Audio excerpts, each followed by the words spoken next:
Ümumiyyətlə, seçki öncəsi Paşinyanın Moskvada nə işi var? Və Vladimir Putin bununla nəyi deməyə çalışdı, hansı mesajı verməyə çalışdı və Nikol Paşinyanın bu şəkildə sanki Rusiyanı yerində saxlaması Rusiyaya bundan sonraki addımlarına necə təsir göstərəcək? Təşəkkür edirəm. İlk növbədə onu qeyd edeyim ki, Rusiya və Ermənistan münasibətləri əvvəlki illərdən müqayisə olunanda olduqca soyuq, olduqca balanslı və bir-birindən məsafəli siyasət kimi qiymətləndirilə bilər. Rusiyanın və Ermənistanın maraqları bu istiqamətdə artıq toqquşub və kəskin şəkildə bir-biri ilə uzaqlaşıb. Rusiya artıq Cənubi Qafqazda, o cümlədən Ermənistanda dominant siyasət yürüdə bilmir, tək başına siyasət yürüdə bilmir. O Ermənistanda hakimi mütləq deyil, istər siyasi proseslərdə, istər hərbi məsələlərdə, yalnız iqtisadi məsələlərdə digər faktorlardan bir qədər üstün kimi görünür.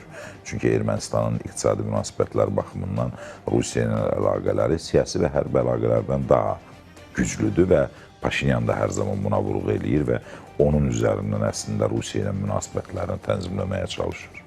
Ermənistan isə balanslaşdırılmış siyasət yürütməyə çalışır.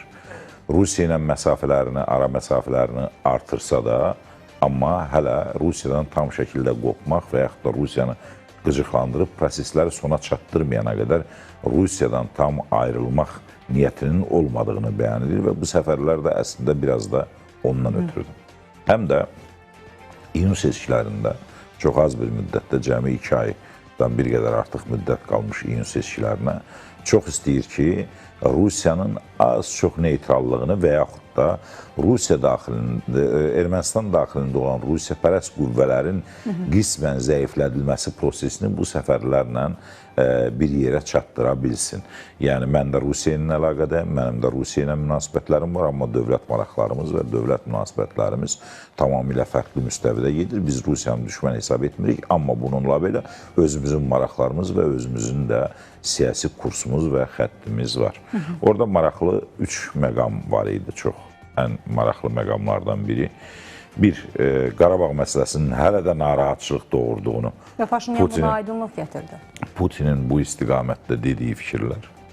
Bu o demək idi ki, biz hələ bu məsələyə qayıda bilərik, Paşinyana mesajı idi. Siz bu barədə düşünsəniz, biz sizlə də bu istiqamətdə əməkdaşlıq edib prosesləri davam etdirə bilərik. Həmin Rusiyapərəst siyasətçilər seçilərsə mesajı idi mı bu? Və yaxud da siz seçiləcəksinizsə bizim kursumuzu dəstəkləyin. Bu mesajımızı qəbul edin. Bu mesajımızı qəbul edin ki, sizin zədələnən imicinizi Putinə görə və yaxud da Rusiyapərəstlərə görə zədələnən, hardan zədələnmiş olduğu imicinizi, Qarabağdan zədələnmiş olduğunuz imici bizim üçün aktual olduğuna görə geri qaytara bilərik. Bu istiqamətlə danışa bilərik, masaya yeni şərtlər irəli sürə bilərik. Diqqət etsəniz, orada bir məqam da var idi. 3 tərəfli razılaşmaların həyata keçirilməsi. Halbuki 2023-cü ilin 19-20 sentyabrından sonra 3 tərəfli razılaşma anlayışı tamamilə qüvvədən düşmüş anlayışdır. Bu məsələlər var idi. Paşinyanın sərt cavablarından, istər Qarabağla bağlı, istərsə də Ermənistan-Azərbaycan münaqişəsi ilə və Cənubi Qafqazdakı proseslərlə bağlı Putinin reaksiyaları onun göstəricisi idi ki, Paşinyan tamamilə fərqli bir kurs tutub, Putin isə bu istiqamətdə Rusiyanın Cənubi Qafqaz iddiasından əl çəkmədiyini göstərirdi. Orada bir məqam da bundan ibarət idi ki, siz Praqada imtina etdiniz bu məsələdən və ona görə də KTMT bu məsələlərə qarışa bilməzdi. Əslində isə yanlışdır, Putin manipulyasiya edir bunun üzərindən. Çünki KTMT məsələsi, Kollektiv Təhlükəsizlik Müqaviləsi Təşkilatının Ermənistanın müdafiə məsələsi 2023-cü ildə qalxmamışdı. 2023-cü ildə olmamışdı. Praqa məsələsi isə 2020-dən əvvəl olmamışdı, yəni müharibədən əvvəl. Müharibədən sonra olmuşdu. KTMT-yə müraciət edən Ermənistan isə 2020-ci ildə, məhz 20-ci il müharibəsində 27 sentyabr, 9 noyabr tarixlərində müraciət etmişdi. Onda Paşinyan Praqada heç bir bəyanat verməmişdi. Praqada heç bir mövqe qoymamışdı. Əslində elə bugün Moskvada o məsələyə də aydınlıq gətirdi. Üzr istəyirəm, elə yeri gəlmişkən onu təkrar xatırladım. Biz KTMT haqqında açıq danışdıq. Mexanizmlər sıradan çıxıb və nəticədə bu vəziyyət yaranıb. Hazırda KTMT-də iştirak etmirik, çünki KTMT mexanizmlərinin niyə uğursuz olduğu sualına cavab ala bilmirik. Əslində həmin keçmişə toxunan bir məsələdir. Yəni Putin orada manipulyasiya etdi. Paşinyan Rusiyanın üzərinə çox gedib münasibətləri daha da sərtləşdirmək istəmədi. Daha da uzaqlaşmaq istəmədi Rusiyadan, ən azı görüntüdə seçki öncəsi. Və buna görə də ona cavab vermədi. Amma əminəm ki, bəlli bir zamandan sonra o məsələlərin hamısına cavab verəcək. Çünki 2023-cü ildə Azərbaycan antiterror əməliyyatı tədbirləri keçirəndə artıq KTMT məsələsi yox idi. KTMT məsələsi ondan əvvəl olmuşdu və KTMT məsələsi bir də sentyabrda olmuşdu. 2021-ci ilin sentyabrında bizim postlar atəşə tutulanda Azərbaycan tərəfi bir də əks əməliyyatlar keçirəndə. Onda KTMT məsələsi var idi. Ona qədər KTMT yox idi və heç ona qədər də Praqa görüşlərində artıq Dağlıq Qarabağın Azərbaycan ərazisi olduğu üç tərəfli qaydada Fransanın və sonra da Avropa Birliyinin iştirakı ilə Paşinyan tərəfindən etiraf edilməmişdir. Ona görə də hesab edirəm ki, Rusiya dominatlığını itirdiyinin fərqindədir Cənubi Qafqazda. Ermənistanla münasibətlərdə isə verdiyi bəyanatların daha çox ultimativ xarakter daşıdığı və gələcəyə yönəlik siyasətdə Paşinyanı hansı istiqamətdən cəzalandıra biləcəklərinə bir aydınlıq gətirirdi və onu Paşinyana diktə edirdi. İqtisadi münasibətlər sistemindəki irəliləyişləri xüsusilə qabartmaq və bu istiqamətdə Ermənistanın Rusiyadan asılı olduğunu və bu istiqamətdə alternativ heç bir iş görə bilmədiklərini bir daha vurğuluyurdu. O cümlədən... Həqiqətən o əlaqələr dayanarsa, gəlin elə bu istiqamətdə də fikrinizi eşidək. O əlaqələr dayanarsa, Ermənistanda Rusiyanın o iqtisadi asılılığını təmin edə biləcək başqa alternativlər nələrdir? Avropadırmı və o bunu təmin edə bilərmi? Əvvəla alternativlər çoxdur. Çünki Paşinyanın da dediyi kimi KTMT ilə yanaşı Avrasiya İttifaqı da artıq ittifaq kimi işləmir. Məsələn, tutaq ki, Avropa Birliyi vahid bir mexanizm kimi işləyir. Həm iqtisadi münasibətlər sistemində, həm maliyyə bank sistemində. Avrasiya İttifaqı isə işləmir. Avrasiya İttifaqında nə qədər hamı Avrasiya İttifaqında olmuş olsa da, hərənin özünün iqtisadi maraqları var, iqtisadi əlaqələri var. O iqtisadi maraqları və iqtisadi əlaqələri təmin edə bilirlər. Ermənistan da bilir ki, Avrasiya İttifaqından kənarda iqtisadi əlaqələri mövcud olan postsovet ölkələrinin hamısı ilə davamlı şəkildə bu prosesləri qura biləcək. Rusiya itirəcəkmi? Bugünkü gündə Rusiyanın itirə biləcəyi şeylər elə Ermənistanın itirə biləcəyi qədərdir.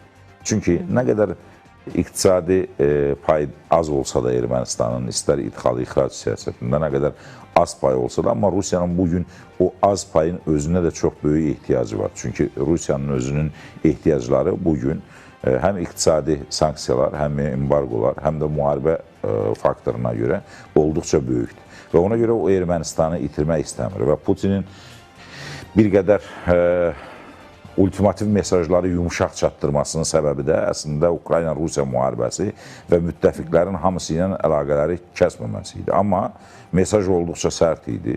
Biz istər kommunikasiyaların, istər sərhədlərin qorunması, istərsə də hətta yenə qeyd edirəm, olmayan üç tərəfli əlaqələr, üç tərəfli razılaşmaların birgə həyata keçirilməsi və yaxud da buna oxşar mövqelər ifadə etməsi onun göstəricisidir ki, Rusiya Cənubi Qafqazda artıq tək olmadığının fərqindədir. Burada Vaşinqtonun olduğunun, burada hətta Türkiyənin olduğunun, Avropa Birliyinin, Brüsselin olduğunun fərqindədir.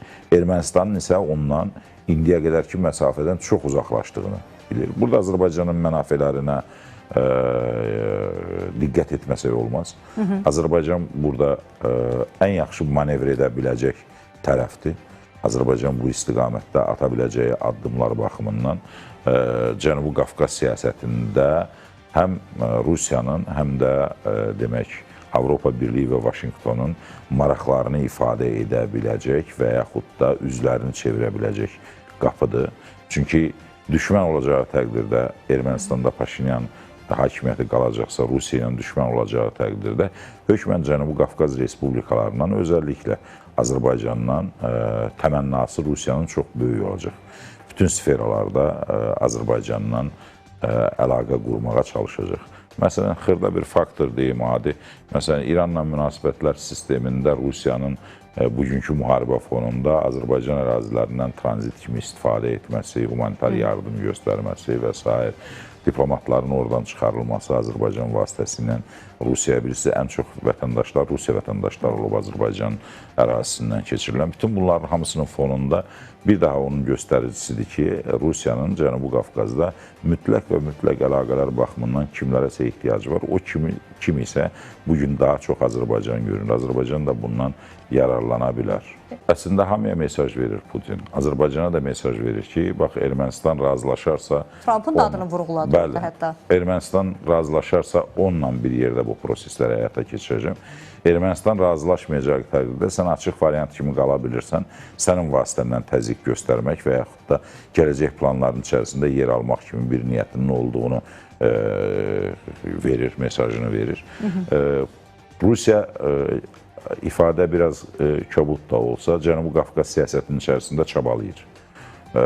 Və onun üçün Cənubi Qafqazın indi ən çətin dönəmidir. Rusiya bundan əvvəlki dönəmlərdə Cənubi Qafqazda çox rahat bir siyasət yürüdüb. Keçən 250 il ərzində çox rahat bir siyasət olub. İşğal faktorundan sonra, özəlliklə Rusiya-İran müharibəsindən sonraki Azərbaycan ikiyə bölündü və o dövrdən ta istər Çar Rusiyasında, istərsə də Sovet Rusiyasında bəlli bir siyasət vardı və bu siyasətdən də kifayət qədər yararlanırdılar. Açıq siyasət idi, tərəflər mövqeyini ifadə edirdi. Müstəqillik qazanandan sonra da etnik milli konfliktlər vasitəsilə postsovet respublikalarının hamısını idarə edirdi. O cümlədən də Ermənistan artıq bu istiqamətdə Rusiyanın həm siyasi hakimiyyəti ilə, həm hərbi məsələləri ilə Rusiyanın yanındaydı və Rusiya bundan çox geninə boluna istifadə edirdi. Azərbaycan da təhdid olunurdu. Cənubi Qafqaz siyasətinin içərisində də yer alırdı. Amma 2020-ci il gerçəkləri, 44 günlük savaş və 2023-cü ilin antiterror əməliyyatları tədbirlərindən sonra Azərbaycan ki, separatizmin kökünü kəsdi və suverenliyini öz ərazisində bərpa etdi. Ondan sonra Ermənistanla Azərbaycan yeni müstəviyə çıxdılar, danışıqlar müstəvisinə və tərəflər bir-birinin almatı prinsiplər əsasında ərazi bütövlüyünü tanıyıb yeni kommunikasiyaların açılmasından tutmuş diplomatik münasibətlərin qurulmasına və düşmənçiliyə son qoyan bir sülh müqaviləsinin imzalanmasına doğru 8 avqustda qədər bir məsafə qət etdilər. 8 avqustda bu sülh müqaviləsi paraflanandan sonra isə artıq kommunikasiyaların yavaş-yavaş açılması başladı və Ermənistan əvvəlki illərdən fərqli olaraq yeni əlaqələrə sahib oldu. Buna görə də Rusiya artıq bu istiqamətdə regiondan yavaş-yavaş sıxışdırıldığının fərqində oldu. İndi iqtisadi münasibətləri olduqca ciddi şəkildə vurğulamaqla onun üzərindən proseslərə girmək istəyir. Amma Paşinyanın əlində də bir kart blanşı var. Bu da Azərbaycandan açılan yeni kommunikasiyalar və Azərbaycan vasitəsilə yüklərin daşınmasından tutmuş əlaqələrin qurulması, hətta yanacaq resurslarının da Azərbaycan istiqamətindən alınmasının təşkili və s. Azərbaycanla dil tapmağı, Türkiyə ilə dil tapmağı hədəfləyən Paşinyan bilir ki, gələcəkdə Rusiyanın edə biləcəkləri çox az şey var iqtisadi müstəvidə. Yox, Rusiya iqtisadi müstəvidə hər hansı bir sıxıntılara məcbur edəcəksə Ermənistanı, ondan ziyan çəkən də həm də Rusiya şirkətləri olacaq. Çünki təbii xam malın satışı istiqamətində Rusiyanın elə də böyük alternativləri yoxdur. Uzaq ölkələrdənsə keçmiş postsovet ölkələri ilə bu iqtisadi ticari əlaqələrin ixrac siyasətinin qurulması Rusiyaya daha böyük fayda verir. Buna görə də Rusiya bu istiqamətdə çalışır ki, məsələləri daha yumuşaq həll etsin, amma xəbərdarlığından da keçmir. O cümlədən siyasətçilərə yönəlik verdiyi sual ki, biz siyasətçilərin iştirak etməsini istəyirik və s. O təkcə, o bilir ki, bugün onun ən böyük silahı Köçəryandır və Köçəryan seçkilərdə iştirak edir, Rusiyapərəst Qurbanqulu Putinin dostu kimi iştirak edir seçkilərdə. Amma ona etibar yoxdur, inam yoxdur, onun ümumiyyətlə hakimiyyətə gəlmə şansı da ümumiyyətlə Rusiyapərəstlərin bugün Ermənistan içərisində hakimiyyətə gəlmə ehtimalları olduqca azdır. Putin onu sadəcə mesaj kimi ona görə verir ki, biz Rusiya mövqeyini müdafiə edən siyasətçiləri və elektoratı unutmamışıq, biz onun yanındayıq. Bugün olmasa da sabah o proseslər geri dönə bilər. Ermənistanın böyük problemi Azərbaycandan idi. Azərbaycanla problemləri həll olunandan sonra, Türkiyə ilə problemləri həll olunandan sonra Ermənistanın elə bir ciddi problemi qalmayacaq. Ermənistan bu istiqamətdə ata biləcək, necə? Buyurun, davam edin. Ermənistanın ata biləcəyi bu istiqamətdə addımlar fərqli addımlar olacaq. Ona görə də Putin həyəcanlıdır, Rusiya həyəcanlıdır Cənubi Qafqaz siyasətindən. Hələ vəziyyət dəyişməmiş, bu istiqamətdə bəlli bir irəliləyişlər və yaxud da razılıqları əldə etməyə çalışır.